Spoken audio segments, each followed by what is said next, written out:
Hey guys, guess where I went today? I went shopping today and I bought lots and lots of clothes. I went to many stores as well. And one of the stores that I went to was Pull and Bear and I bought 10 shirts over there. Oh, Pull and Bear. Pull and Bear.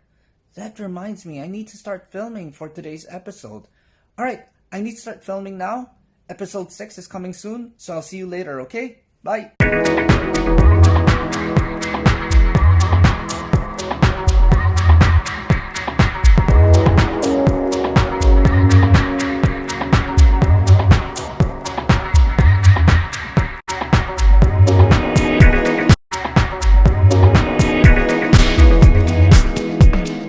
This is episode 6, and we will feature a country in Europe. Which country is it? We'll find out later. But for now, let me remind you, we have been to 5 other countries: the Philippines, the United Kingdom, Hungary, Honduras, and Croatia. So which country is it? Here are some clues for you. So here are the clues. Clue number 1. The most famous brand associated with this country is Max Factor. Not Pull and Bear, it's Max Factor. Clue number 2. This country is also known as the Wolverine State of Europe. Why? It's a testament to the resilience of its people. They're so strong and resilient that they were the only country in Europe not to back down against the Nazis during World War II. They remained the only European country to neither cooperate with nor surrender a battle to the Nazis. Even a bear fought alongside soldiers during World War II. Here's a link in case you want to know more about Wojtek, the fighting bear. The third clue is going to be a song. Bear with me. Palisie, palisie, milosti okiem, Tonibas, Yaksukila as. What country is this? Max Factor, a resilient people. Palisie, palisie. A fighting bear, and most importantly, Pull and Bear. Pull and Bear. Where are we going? That's right, we are going to Poland. And on this episode, we will learn more about this country. First, I will show you a postcard coming from this country so that you have more information about this country. After that, we are going to teach you how to cook gołąbki, cabbage rolls. After that, we are going to meet a Polish woman who lives in Taiwan, and she owns a restaurant in Kaohsiung. And then we will give you a written recipe in case the step-by-step video recipe guide was too confusing for you. And for those who are EFL or ESC learners, we will also have some questions, some test questions that are patterned against the TOEIC. So, what are you waiting for? We have already checked in. The bags are packed, and it's final call for boarding. Let's head out as we travel around the world on 8 plates, visit Poland, and learn how to cook gołąbki.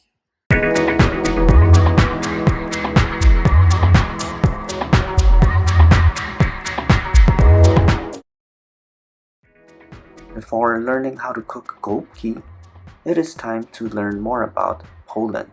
Specifically, we will learn what its flag looks like. We will learn some basic information about Poland, and we will be able to locate Poland on a map. Most importantly, we will learn that Poland has an upside-down house, and it has a significant meaning. What is it? Continue reading.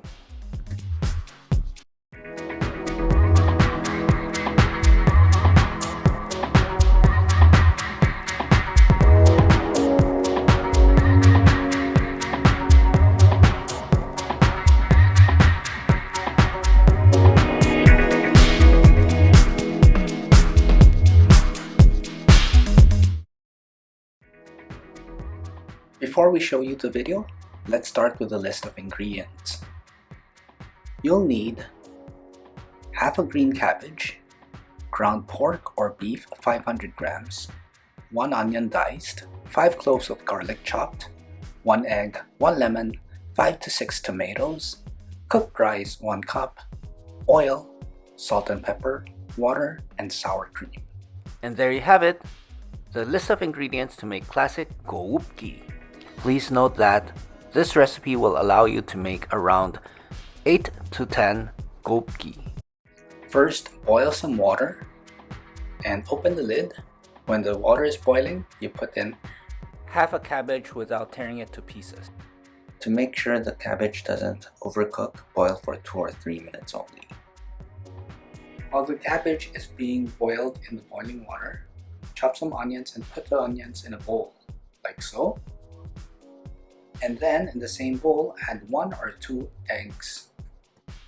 So now, chop 5 cloves of garlic. While we are chopping the garlic, I think it's time for us to find out why this dish is called gołąbki. In Poland, the word gołąbek has 2 different meanings. First of all, of course, it means cabbage rolls, the dish that we're cooking today. However, it also means dove. So what does dove meat or poultry have to do with this dish, since we're using pork or beef? Well, the story is, the idea to cook meat and cabbage came from the neighboring country of Ukraine. This happened in the 19th century. Back in Ukraine, during feasts and parties, people served holubchi. Holubchi is a dish made with dove, stuffed with other wonderful things, and wrapped in cabbage leaves. The idea of holubchi came to Poland, where it was cooked not by rich people, but by the masses. And because of that, they used rice and minced meat instead of the expensive dove meat. And that's the reason why gołąbki is called gołąbki and is so popular in Poland. Let's go back to cooking. Now take 1 lemon and use a grater to extract the lemon zest out of the lemon peel. Another way is to slowly use a sharp knife and slice off the lemon peel. Make sure the bitter part, the white part, stays in the lemon. And then you chop everything up, and that is another way to zest a lemon. Now your bowl contains the eggs, the chopped onion and garlic, and the lemon zest. Now you have to put in the minced meat or the ground meat. Make sure it is raw, and you can use beef or pork. The next thing to put in your bowl is the cooked rice. Now it's time for you to mix everything together. Make sure you mix everything thoroughly. Once you have mixed everything thoroughly and carefully, put the mixture in the fridge. And set it aside or let it sit in the fridge for 10 minutes. Now it's time for you to make the tomato sauce. Slice the tomatoes into cubes or small squares. Turn on the heat to medium heat. Add some oil into the skillet and wait for it to get hot. Now spread the oil around, and when it is hot enough, that is when you're going to add the onions. When the onions are translucent, you can add the garlic. And saute for another 2 to 3 minutes. Now that the garlic is slightly brown, add the tomatoes. Let's hear it sizzle.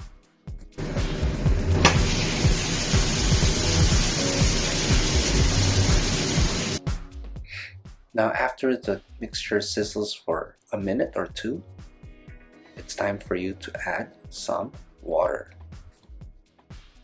Of course, to give it extra flavor, season with salt.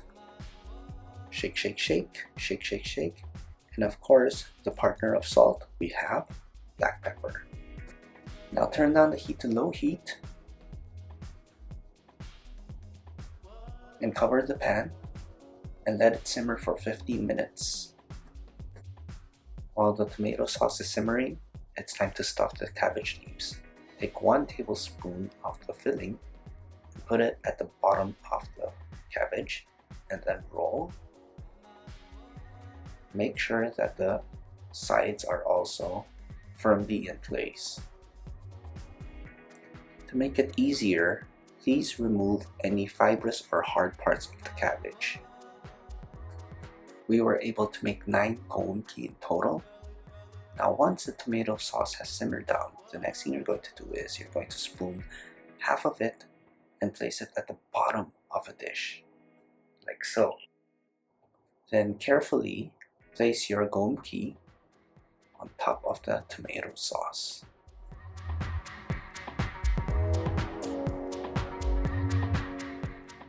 Now place the remaining tomato sauce on top of the gołąbki.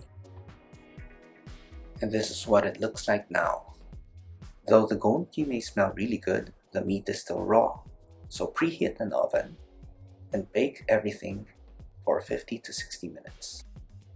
Now sprinkle the gołąbki with any kind of herb, and if you have some crumbly cheese, you can put some on top as well. But the most important thing is to top it all off with some sour cream. And there you go, gołąbki, or Polish stuffed cabbage rolls.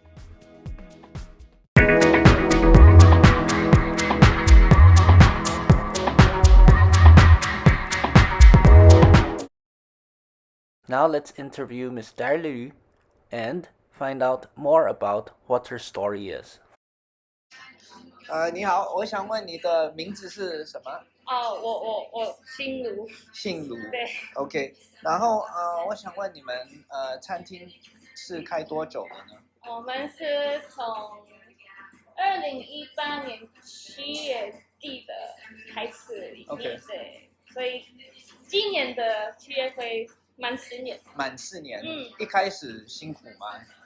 对啊，而且我们一开始的模式跟现在的模式不一样。我们最早以前就是比较偏这种松饼类，然后一些世界料理的那样子。因为老板之前就是在很多国家就是旅行过、住过，所以他有很多不同的经验嘛。然后他就一开始想介绍给大家，就是世界上他觉得好吃的东西。那我们后来就是算是去年因为疫情的关系，有完全改变我们的就是营业模式啊，所以就是做传统比较偏东欧料理那样子。OK。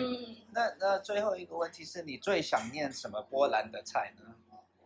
最想念波兰的菜应该是这种在台湾吃不到的那种，就是做不到的，因为有一些东西就是在怎么样，就是那些食材稍微就买不到的某些东西。然后我如果现在回波兰的时候，就是我们有一种传统这种也算是 borscht 类，但是它波兰文叫 żurek， 就是一种汤，那它就是里面有加香肠，有加这种蛋，然后它是比较稍微酸酸的，那它就是这种肉的类。OK。这种汤，因为我们是卖是甜菜根汤，那它又是这一类的汤，但是它是就是白浓汤，但是它白浓汤有可能很多人会觉得就是在台湾的像这种玉米浓汤，对不对？但是它不是啊，它就是也是这种比较 fermented 的这种肉的，有像优格这样子吗？对，那一类就比较酸酸的。所以你在台湾用优格还是不一样？还是会稍微不一样，因为我觉得在台湾就是对酸味的接受度比较低。OK。所以就有一些东西还会比较偏甜一点点，对，就不会完全的酸。OK。因为我们就是吃很多就是比较。重口味来讲就是偏咸偏酸，所以有一些东西就是还会有点香。OK， 好，谢谢你的时间。OK。So that's the end of the interview. Daria was so friendly, right? I hope the interview gave you a deeper insight into Polish culture. Now, if you ever go to Kaohsiung, kindly check out their restaurant. It's definitely worth the trip. Here's the address and other contact information.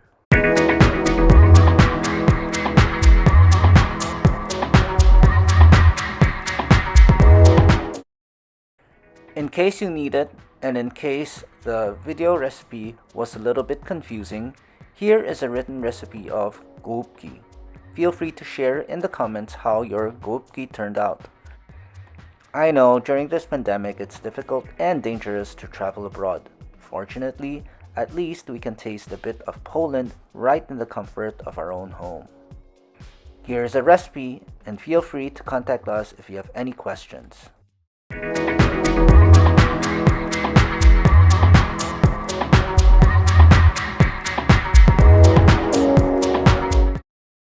Where are we going next?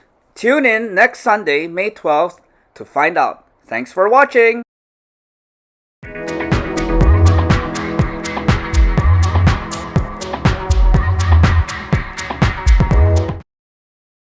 Directions. You will hear some talks given by a single speaker. You will be asked to answer 3 questions about what the speaker says in each talk. Select the best response to each question and mark the letter A, B, C, or D on your answer sheet. The talks will not be printed in your test book and will be spoken only one time. Today we present with you the wonderful story of Wojtek, the soldier bear, which mirrors that World War II realities could be heartwarming at times. In 1942, several Polish citizens were returning to their home country from Iran. They met a boy carrying a barely alive little brown bear. The Poles decided to buy the bear for a bit of money, some chocolate, a Swiss knife, and some canned beef. They gave the bear a common Polish name, Wojtek. Growing up with the soldiers, he played and wrestled with them. The bear even loved a beer or two and even smoked and ate cigarettes. How did Wojtek become a soldier? Well, during a battle in Italy, all the soldiers were exhausted. They were too tired to carry the heavy guns and artillery. They had been fighting for more than 3 days. One soldier looked at Wojtek, and Wojtek knew what to do. He stood up on his rear or back legs and walked to the trucks. He carried all the heavy equipment for the soldiers. Eventually, that was his job, to carry things for the soldiers. After the war, the soldiers decided to go to Scotland instead of Poland. Wojtek went with them, and he was kept in the Edinburgh Zoo until his death in 1962.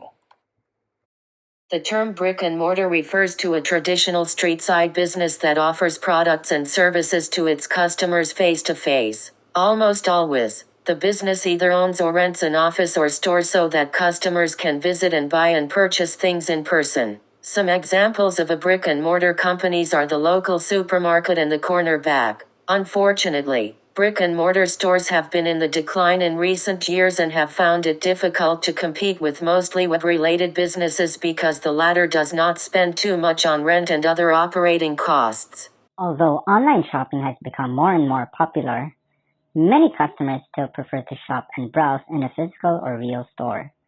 In brick-and-mortar stores, customers can speak with salespeople and employees and directly ask them questions about products or services. Moreover, customers can test a product right away. Speaking of right away, brick-and-mortar businesses provide customers with instant gratification, meaning when a customer buys something, more often than not, they do not have to wait a few days or weeks before they can actually see, touch, and use the product. P&G has reintroduced its Max Factor brand into the US after several years of not selling any of their products in the country. The person responsible is Pat McGrath, a makeup artist and global creative design director at Max Factor and CoverGirl. The products include lip and eye products usually sold only outside of the US. The collection includes Masterpiece Max Mascara, $9.99, Masterpiece High Precision Liquid Eyeliner, $9.99, and Max Factor Lipstick, $9.99. The products will be sold online and in more than 10,000 bricks-and-mortar stores via Walmart, Target, CVS, and Walgreens for only a limited time period.